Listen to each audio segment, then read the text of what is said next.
Magandang araw po sa inyong lahat.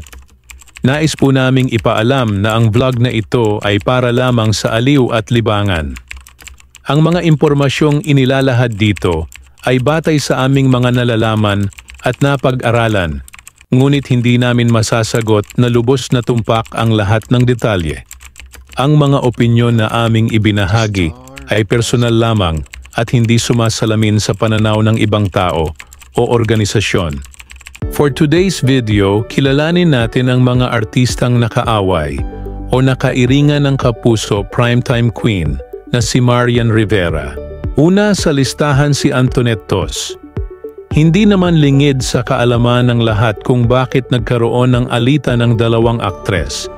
Ito'y walang iba kung hindi dahil sa lalaki, at ang lalaking iyon ay ang kasalukuyang GMA heartthrob na si Dingdong Dantes.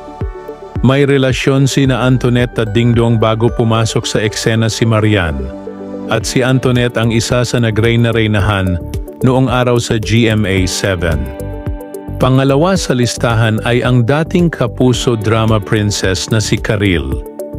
Gaya nitos, may ugnayan din sina Karil at Dingdong bago umeksena si Marian.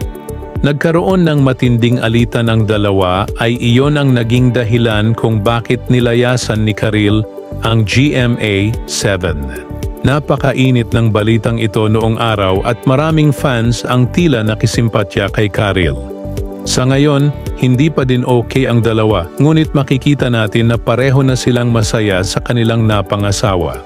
Sa ikatlong pwesto ay walang iba kung hindi ang isa pang rising GMA star noong late 2000s na si Rian Ramos. Matindi ang bakbakan noon sa agawan ng corona sa GMA 7 at isa si Rian Ramos sa mga walang takot na namboljak kay Marian Rivera. Palag din itong si Rian kaya naman saludo ako sa kanya. Lalong umingay ang pangalang Rian Ramos dahil sa relasyon nito kay Mo Twister na may twisted mind.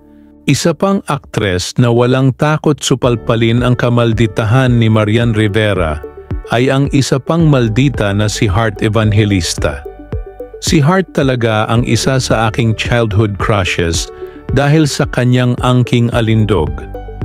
Walang takot na pinalagan ni Heart si Marian sa mga sets ng GMA 7. Galing sa mayamang pamilya si Heart Evangelista, kaya malamang sa malamang ay ayaw nitong nalalamangan lalo pat nasa tama siyang katwiran. At ang panghuli ay ang aktres na isa sa may pinakamagandang mukha sa show business na si Lovie Po. Si Lovie Po ay gumanap na moka sa Batang Quiapo at talaga nga namang nagustuhan ng mga manunood ang kanyang role sa nasabing programa.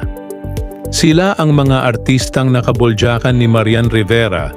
At kung may alam pa kayo na wala sa listahan, ay paki-comment na lang po below. Yan muna ang ating showbiz update today. Thanks for watching Ka-Star Buzzers and please don't forget to like, share, and subscribe.